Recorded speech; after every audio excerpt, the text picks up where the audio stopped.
In today's video, I'll teach you how to turn off sleep mode on Facebook.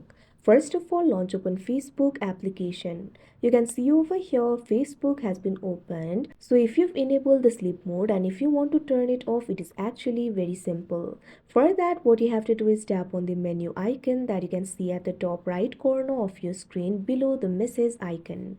Now you'll be able to access the menu over here. Simply scroll down. Find this option for settings and privacy and tap on it. Now you'll be able to access various options related with settings and privacy.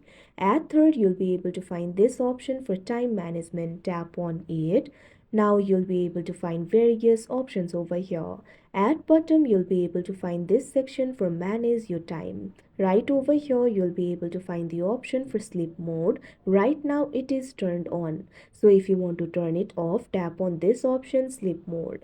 Now after you do that, you'll be able to find this option for sleep mode over here. You can also see the time. So if you want to turn it off, simply toggle the button off right next to the option sleep mode.